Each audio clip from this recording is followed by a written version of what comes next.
y'all's at basketball. Y'all thought I was playing. Well, good evening, WNBA and women's basketball fans, and welcome into the WNBA 365 Network, your 24/7, 365 comprehensive home for everything revolving around the WNBA and the women's basketball universe. And with that, folks, school is officially in session. Welcome in, folks, to the debut show of the show covering all the rest of the women's basketball landscape, folks. This is WNBAU covering the college level of women's basketball this evening, joined by a dynamic duo, as we've seen this week. One in Los Angeles and one at a very famous chicken and waffles house up in Southern California. We do have Stewart, and joining us from that said chicken and waffles house is Crystal Thomas, somewhere in Los Angeles. Good evening, guys, and how's it going? And by the way, KT, how's that chicken and waffles treating you tonight?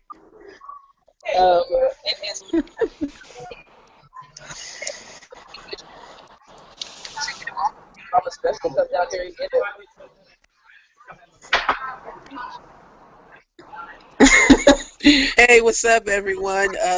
WNBA season is over. Ready to talk college basketball.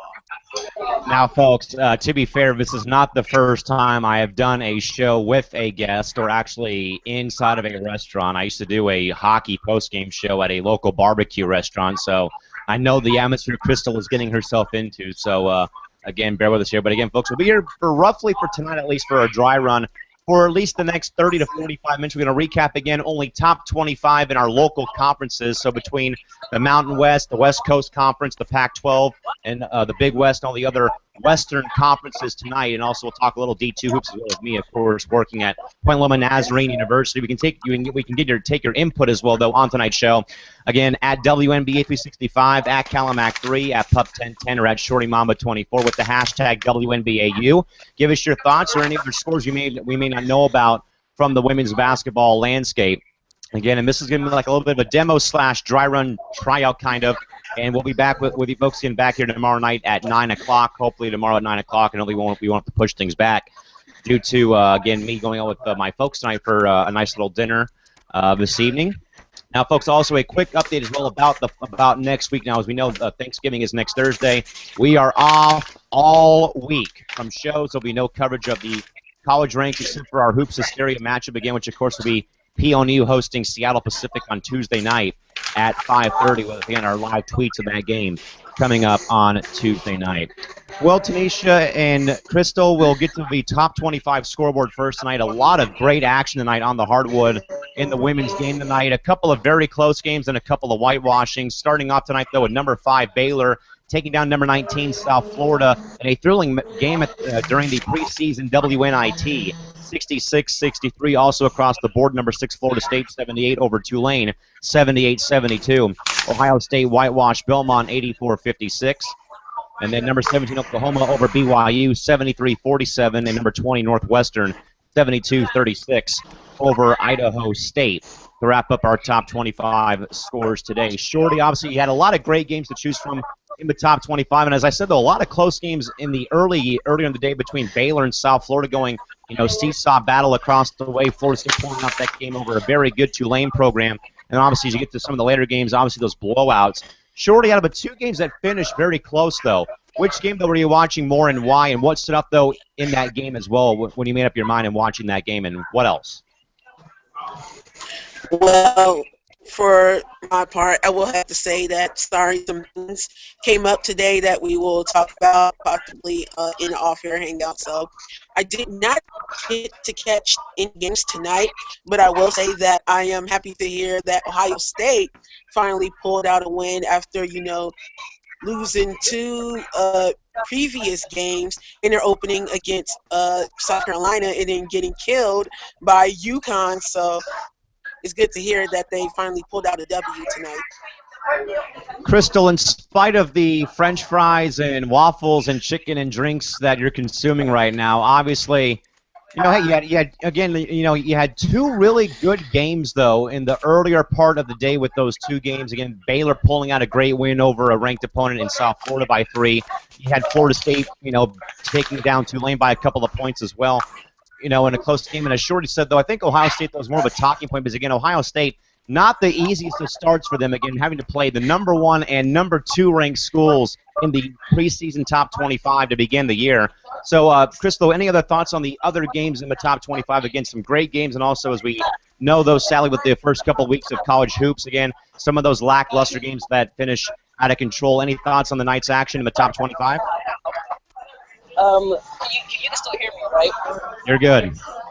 Okay, I did so happen to catch the Baylor game for a little bit, and it was actually closer than what I thought it would be. Baylor made a couple of errors down the road. For them to lose, for them to have such a close game, especially to an opponent that was ranked lower than them, they might want to watch out when the season gets tougher. Tanisha, obviously, you brought up Ohio State. We'll go back and revisit them again quickly. Again, again with them, again, 7th in the nation, top 25. But again, though, getting off to a rugged start because, again, playing number 1 and number 2 back-to-back games to start the season. Obviously, getting mauled by UConn again by a very lopsided score, and everyone, pumped this up as a pretty big game on the first real day of the season.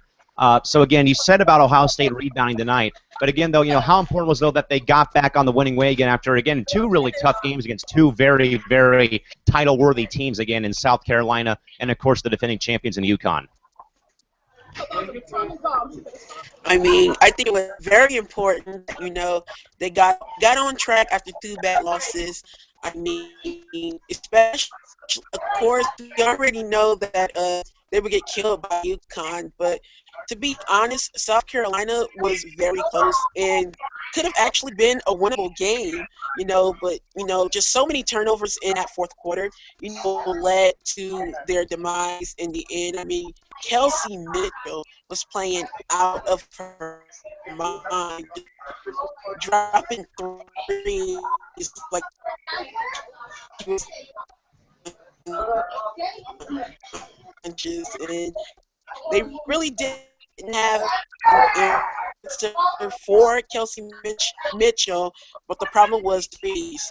The tree on track with a win today. Crystal, we're going to switch gears now, and we're going to talk about the Big West Conference. Of course, again, folks, this is top 25 and local conferences only. We're not going to be going through every one unless we be here for the next 5 hours.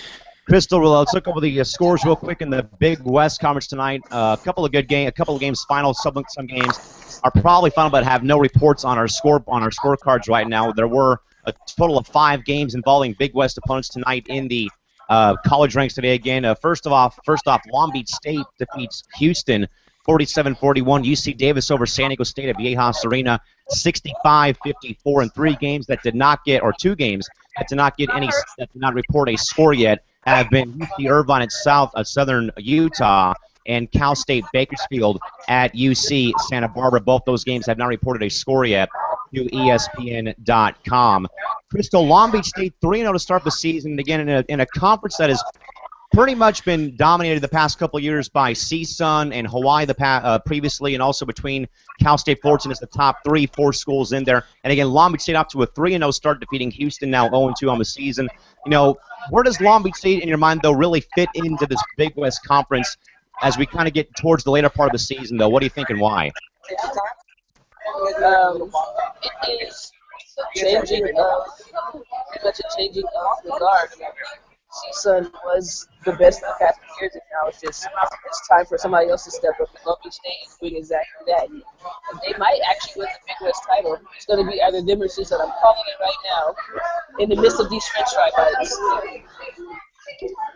Tanisha, Long Beach State, again, like I said, though, they're going to be they're going to be in the race for the Big West title for the entire season. I mean, I saw them play a couple games last year, really fun to watch in action. But again, between CSUN and even, U of H, who played a great game, because I did work the Big West tournament at Honda Center in Anaheim this past March, and I got to see CSUN and Davis and Hawaii and Fullerton play. And those are my 4 teams that are going to be in. And if I needed to have like a distant 4th or even someone close by for a number 5 spot, that's Long Beach State going forward. Shorty, any thoughts though about Long Beach and also your thoughts though about the Big West Conference as well going forward for the entire season and why? I mean, Long Beach State is definitely off to, a great start. I don't see them slowing down. They could very well win the Big West Conference. But I mean, overall, I mean, for that conference, of course, if people don't know, I am a native of Fresno, so I already know that Fresno State will always be the mix. They'll always be in the mix of things, but yeah, Long Beach State. I mean, like I said, off to a hot start, and they could very well win that conference. Crystal, the other game that actually has a score reported to us again, folks. The other two games do not have a score sent into ESPN.com as of yet, but they may come later on in the show. Again, Crystal, UC Davis off to a 0-2 start. They get on the winning ways and beat San Diego State at the Ajas Arena on Montezuma Mesa in San Diego today, 65-54. UC Davis was in the conference tournament last year, had a great showing versus CSUN in the conference semifinal game last year until they ultimately faltered at Honda Center last year, and ultimately getting back on the winning ways. Crystal, does UC Davis at all fit your mold for the Big West tournament at all, perhaps in your mind at all, or why? I think they do. UC Davis has been sleepers for the past couple of years. Like you said, they couldn't get past the hump of CSUN. If CSUN, it's still early, but if CSUN, is pretty shaky, I think UC Davis ultimately could take their spot. Now, Tanisha, obviously, I'm sure you're not very fond of San Diego State women's soup, so I'll spare you on this one and just come to me with this one. Guys, San Diego State women's basketball has been in a major hole and transition since Beth Burns bolted for USC. There were a few minor things that went on behind closed doors involving Beth in the athletic department at San Diego State, and even after Janae Morris and Paris Johnson all left, that team has not been the same, and they have really struggled the past couple seasons. They're going to be probably a distant, somewhere middle to maybe bottom half of the Mountain West this year. It's going to be really tough for them to get back up to winning ways like it was many years ago. Again, folks, the other two games in the Big West that did not report scores yet, again, UC Irvine at Southern Utah and CSU Bakersfield visiting the Thunderdome taking on UC Santa Barbara. We're gonna move on now, folks, to another local conference and get back to the Mountain West now. We were going to get to the Mountain West, but I clicked on the wrong score sheet here, so we'll go back in now. Check the Mountain West scoreboard again. There was only two games tonight in the Mountain West Conference. Again, as we mentioned earlier, UC Davis beating San Diego State 65-54. And right now, folks, we have a other game coming in right now. It is Utah Valley at Boise State. That game again has also not been reported as of yet. Actually, now just going final, folks. A final score now here on the show again. Utah Valley over Boise State, 72-70 from Taco Bell Arena in Boise, Idaho. And that is the only games in the Mountain West tonight for women's hoops. Moving away from the Mountain West now to the Pac-12 Conference. Our last local one right now. A lot of great games and some history being made up in Eugene tonight, where Oregon romped at Hampton 86-51, and Colorado beat Northern Colorado 63-41. Crystal, starting with you with this one with the Oregon game, obviously. Your longtime pal, Jillian Alene, of course, the new all-time leader for a statistical category up at Oregon, and, of course, them getting their second win of the season over Hampton. Crystal, obviously, you played with Jill when you guys were younger, and, of course, though, as well, Oregon as well may be a threat as well to win the Pac-12 title. As long as Stanford and Cal is not in that mix, perhaps they're probably going to be in the top 4, top 5 later in the season in the Pac-12 North and perhaps in the conference in general. Crystal, your thoughts about Oregon going forward and why? I would love to see Oregon do better than what they have. And like you said, Jill's broken record. Jill. There you go, Jill. I would love to see Oregon win the Pac-12. It's been long. I would love to see Jill better than that. Well, not better than that. I'm sorry. I got distracted by my French fry. What I meant to say was I would love for her to go on her career. And a long road for Oregon. Hopefully they can finally do something well. Tanisha, Oregon, like I said, they're going to be in the mix, and they're a really fun team to watch. From what I do see them play on the Pac-12 network, they're really fun to watch, always entertaining watching. Of course, with Jill again setting the new record again at University of Oregon again with their win over Hampton tonight. Shorty, where does Oregon rank in your mind though in the Pac-12 conference and why? At this point, I would say middle of the pack. As everyone keep bringing up. I mean, it's hard. I mean, I don't think they'll be so bad this year that they might fall. But of course, like you said, It's a Cal and Stanford, and even at Arizona State conference. So it's going to be kind of tough for them to try to pull ahead against those better programs. So I definitely see them in the middle of the pack. Shorty, I'm gonna throw this question out to you real quick, Shorty. Out of all the Western, conferences for women's basketball, would you say that the Pac-12 conference is by far the toughest conference to win amongst all the conferences in D1 hoops for women, across the Western U.S.? I 100% agree, and it always has been. It has always been, the toughest conference here on the West Coast. The toughest team. Stanford, for the longest, has dominated that conference for so many years. You can go back to, when Candace Wiggins was at Stanford, then the Agumake sisters, and now a new class with, Erica McCall and. Erica McCall and the rest of this new Stanford class. So yes, Pac-12 dominant, and they will continue to dominate. All right, folks, we're going to shift gears again to the Western Athletic Conference, or as we know it best, the WAC. Coming up now in the fray here. The final scores across the WAC tonight: Grand Canyon over Western State 77-40. New Mexico State pulled out a pretty exciting win over Sacramento State 80-77, as reported earlier in the night. Again, Utah Valley over Boise State 72-70. And once more, again, the other game that has not been reported as of yet to ESPN.com. Once more to reiterate again, but CSU, Bakersfield, and UC Santa Barbara again tipped off at 7, but have not had a final score come across ticker tape or waiver wire as of this point in time. And moving to our final D1 conference, out in the West Coast Conference, the WCC. Again, you heard earlier, number 17 Oklahoma over BYU 73-47. Montana got past Pacific 64-54, and Gonzaga rolled Eastern Washington 78-56. Shorty, Gonzaga has been, at both men and women's levels, have been the cream of the crop and the team to beat in the West Coast Conference.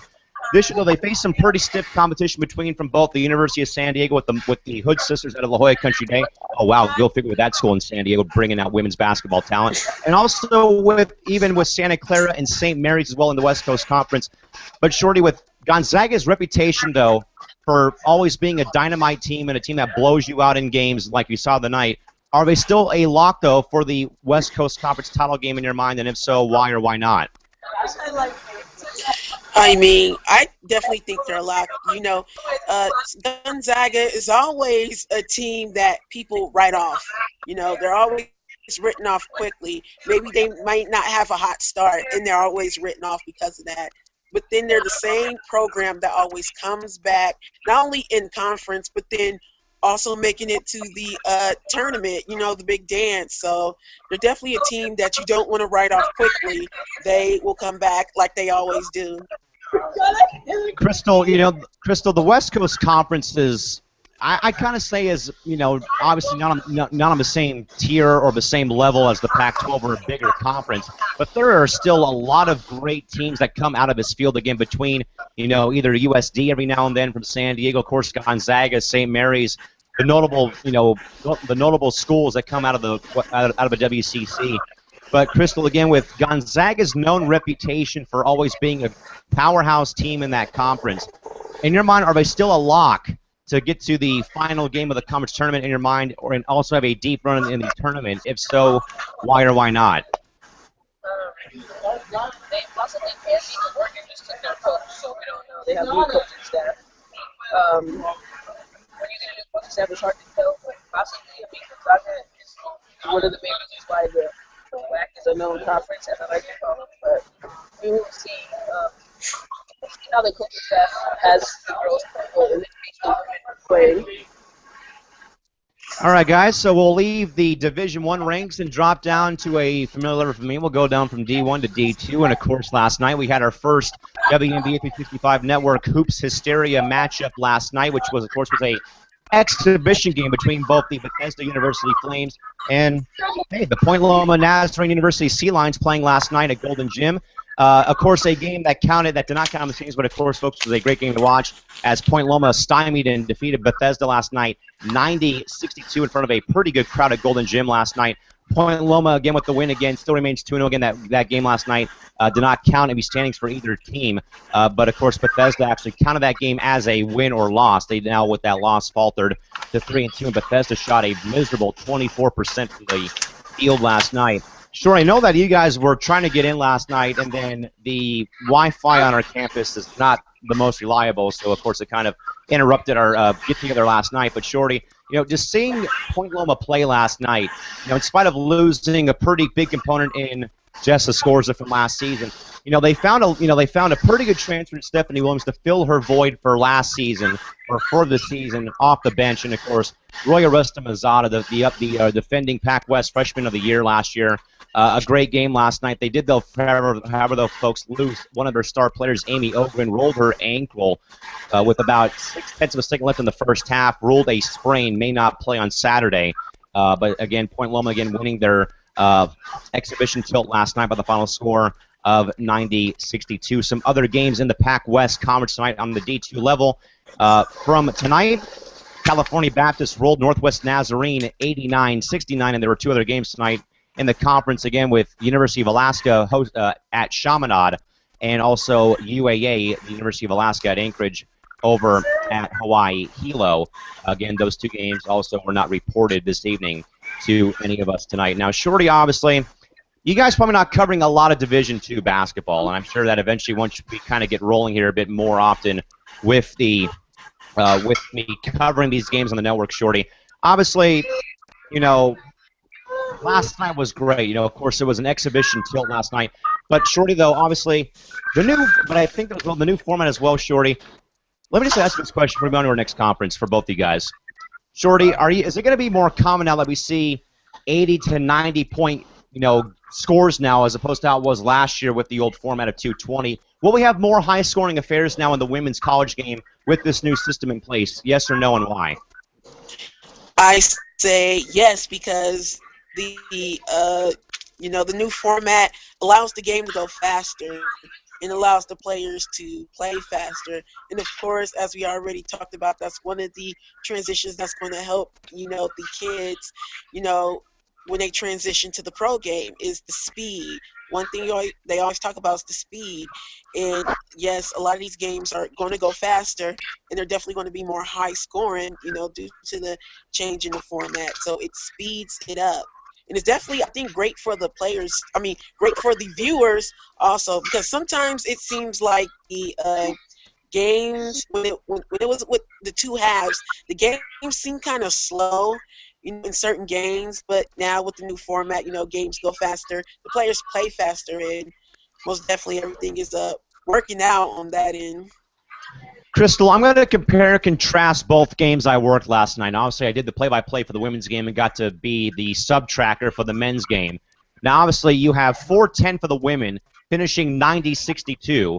The men's game last night, 220, 54-53 at the final buzzer last night. So, obviously, the change of pace in the game, as we said already, has already greatly help the women's game on the college level just by comparing the scores of the men's game from last night between PLNU and Cal Poly Pomona, and of course the women's game between PLNU and Bethesda. So, Crystal, obviously with that now in mind, how much now will the format change really help the women's game now going forward again? 90 points in the women's game to 53 for the men's game for both Point Loma teams. Your thoughts on the new change now affecting the scores and why? I think the change is good.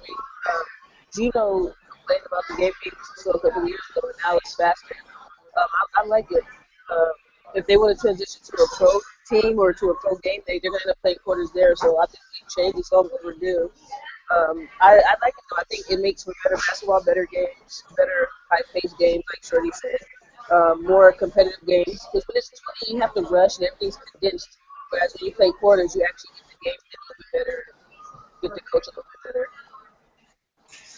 All right, folks, so that will wrap up the Pac West Conference. Moving on to our next D2 conference, which is the GNAC, the Great Northwestern Athletic Conference. 3 games on our schedule tonight in the GNAC Conference. California Baptist over Northwest Nazarene, as we already said, 89-69. other finals tonight, Alaska University over Chaminade 82-63, and in Alaska Anchorage absolutely blows the doors off of Hawaii Hilo 92-39. That final over in Hilo, Hawaii earlier in the evening. And then our final conference tonight, only one game in the California Collegiate Athletic Conference.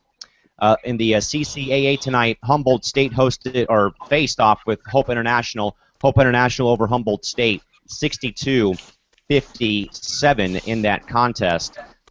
This evening, the games in the GNAC Conference for Friday, plenty of them on the docket tomorrow.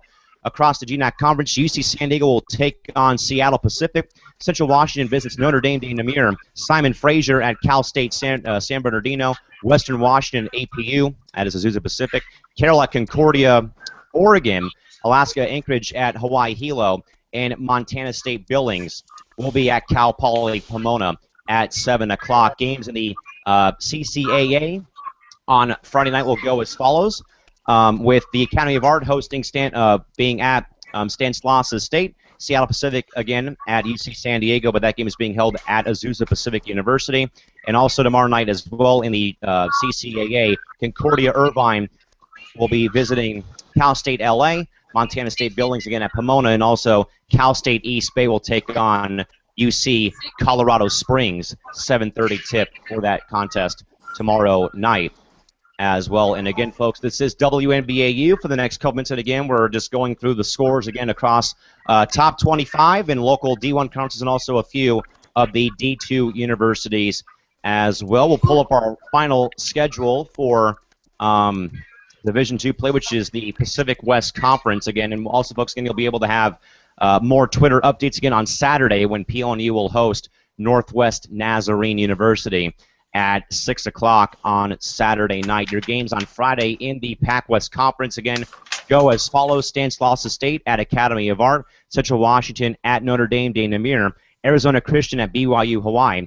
Western Washington at Azusa Pacific. Alaska Anchorage at Hawaii Hilo. And Concordia Irvine at Cal State Los Angeles. Those games, again, in the Pacific West Conference. As you get ready, folks, to wrap up here for the night for our first edition of WNBAU. Shorty, any final thoughts on the night's action? A lot of it going on this evening, of course. Anything else that may have stuck out in your mind tonight? What else wasn't and why?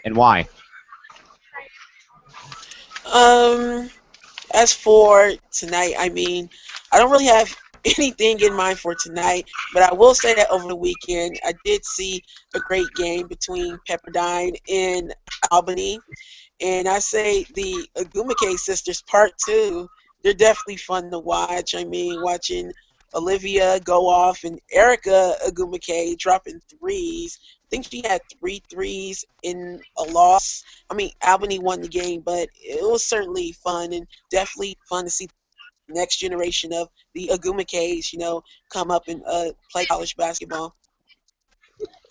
Crystal, as we get ready to close up shop tonight again, anything that we may have missed either tonight or just in general across the rest of the across the women's basketball landscape, or any other thoughts on the games that you saw tonight? Perhaps go for it.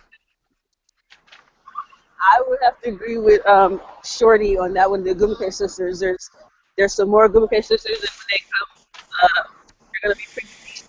I mean, obviously they're the other two, but and they still have the great basketball IQ, so help for them. I think in conclusion, again, as we said, folks, again, just out of my personal experience, again, with the new rule change, again, with the game format, again, just kind of beat down Mr. Orski one more time. But, that game went so much quicker, it was unreal. I mean, 4 10-minute quarters really, there could not have been a better time in place for a rule change of this magnitude for a college basketball game. I mean, the pace of the game so much faster, so much easier than the 3 to 4 media timeouts you would get during a regular 220 format. Pace of the game up so much. Of course, the scoring and the just all the action really picked up a notch, or maybe went up about 10-50% perhaps. But again, the rule change definitely will help the women's game going forward, and hopefully, I pray, but hopefully sometime soon we'll have a 4-12 system for the men on the college level sometime soon, and hopefully it's within the next year or two, because seeing that women's game last night between PLNU and Bethesda, just the pace of the game, way more faster, way smoother going forward with the women's game, again, with the new format. With that, though, folks, class is dismissed until tomorrow night, folks. This has been WNBAU, so until tomorrow night, have a safe night, drive home safely. Thanks for stopping by and either chowing down food with us or sipping on hot chocolate with us. Good night now, folks, and until tomorrow night again, this is the WNBA 365 Network. We have the WNBA and covering the WNBA and the rest of the women's basketball landscape. For Crystal Thomas at Roscoe, Chicken and Waffle somewhere in L.A., but on her way home perhaps now, and Shorty Mama 24, Tanisha Stewart up in Los Angeles, Cal McClurg here from Studio 171. Good night, and see you back here tomorrow night. Bye-bye.